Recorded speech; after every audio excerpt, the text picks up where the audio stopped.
অনেক মুসলমান ভাই বোনেরা আছেন যারা বিপদে পড়লে, বিপদগ্রস্ত হলে, হতাশায় পড়ে, অভাব অনটনে পড়ে তারা হতাশাগ্রস্ত হয়ে বলে থাকে যে আমি কেন মরি না, আমি মরলেই তো বেঁচে যাই, আল্লাহ কি আমাকে দেখে না, আস্তাগফিরুল্লাহ, এই কথা বলে থাকে। আমি বলি that is a wrong decision. আপনার সিদ্ধান্ত ভুল। বিকজ আপনি মরলেই যে বেঁচে যাবেন কে বলছে? আপনি তো মানুষ।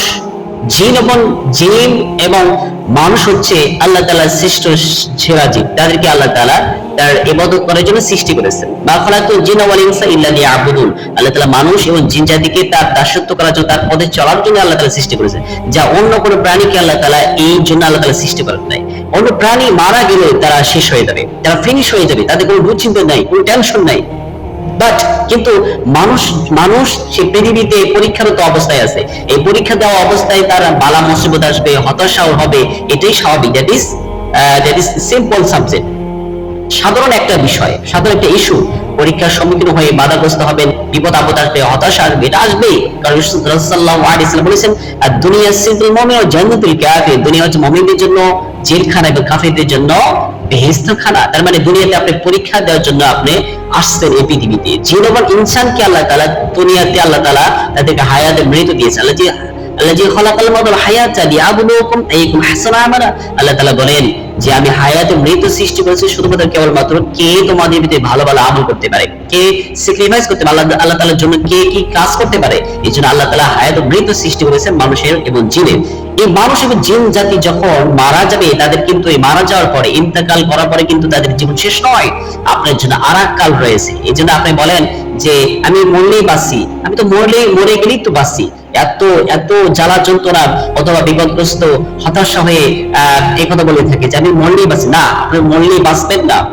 মরলে যে আপনি রেহাই পাবেন, বিপদগ্রস্ত থেকে, বালা মুসিবত থেকে আপনি রেহাই পাবেন, কে বলছে? আপনি মরে গেলে আপনার জন্য আরেক কাল রয়েছে সামনে, ফিউচারে আপনার আরেক কাল রয়েছে, সেটা হচ্ছে বারজাক, কবর কাল।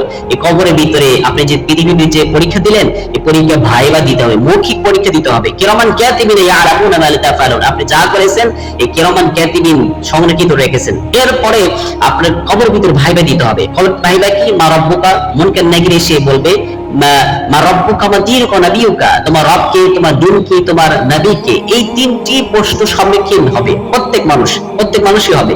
এই তিনটি প্রশ্ন উত্তর যে ব্যক্তি দিতে পারবে না, তার জন্য কবর ভিতরে বালা মুসিবত আসে।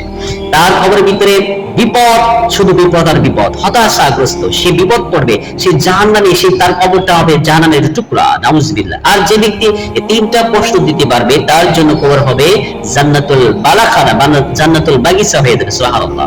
এরপরে নেক্সট টাইমে এর পরবর্তী আপনার কাল আছে হচ্ছে আখিরাত, in the day of judgement, কিয়ামত, হাসরের দিন। এই হাসরের দিনে আপনি যা কিছু করেছেন এর হিসাব আল্লাহ তাআলার কাছে দিতে হবে। কারণ আল্লাহ তাআলা বলেন সানাফরুকু লাকুম আইয়ুহা সাকালান।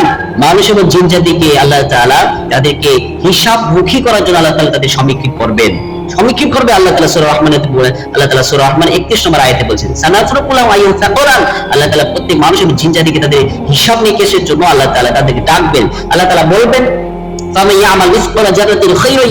আজকে যে ব্যক্তি শস্য পরিমাণ যে ব্যক্তি ভালো কাজ করেছে তাকে ওটা প্রতিদান দেওয়া হবে। আর শস্য পরিমাণ যে ব্যক্তি ভালো এবং মন্দ কাজ করেছে তাকে এই পরিমাণ আল্লাহ তাআলা দিয়ে দিবেন। কখনো তাকে কোনো কিছু জুলুম করা হবে না, তাকে নিরাশা করা হবে না। যা কিছু করেছে তাকে পাই two pi, A to Z তাকে দিয়ে দিবে। হাসর ময়দানে আপনাকে হিসাবের মুখী হতে হবে। এই হিসাব আপনাকে দিতে হবে, মাস্ট বি দিতে হবে। কারণ কোন প্রাণী শুধুমাত্র কেবলমাত্র মানুষ এবং জিন জাতিকে তাদের পরীক্ষা দিতে হবে দুনিয়াতে। এরপরে বাচ্চা কবরের ভিতরে তাকে ভাইবার সম্মুখীন হতে হবে। এরপরে আখিরাতে তাকে হিসাব দিতে হবে।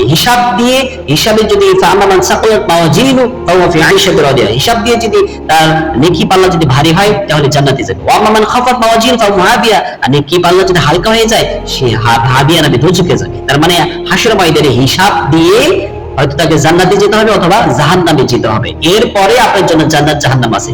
তারপর কিন্তু শেষ নয়, জান্নাত জাহান্নাম কিন্তু শেষ নয়।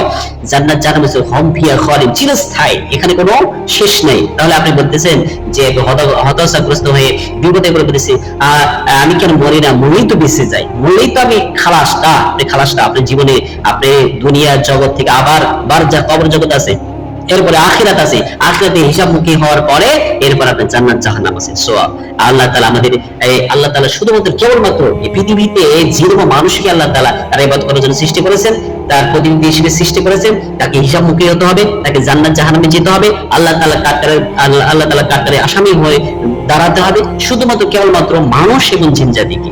এছাড়া যত প্রাণী আছে, যত প্রাণী আমরা মাকলুকাত দেখি না কেন, সাপ বিচ্ছু পোকামাকড় বাঘ ভাল্লুক মহিষ ঘোড়া ছাগল ভেড়া উট দুম্বা যা কিছু আছে পৃথিবীতে আসমান জমি যা কিছু দেখি, এদেরকে কিন্তু হিসাব হবে না, হিসাব শুধু হবে মানুষ এবং জিন জাতিকে। আল্লাহ তাআলা প্রত্যেকে এই লেকচার থেকে আমাদের প্রত্যেকে শিক্ষা গ্রহণ করা তৌফিক দান করুন। আমিন।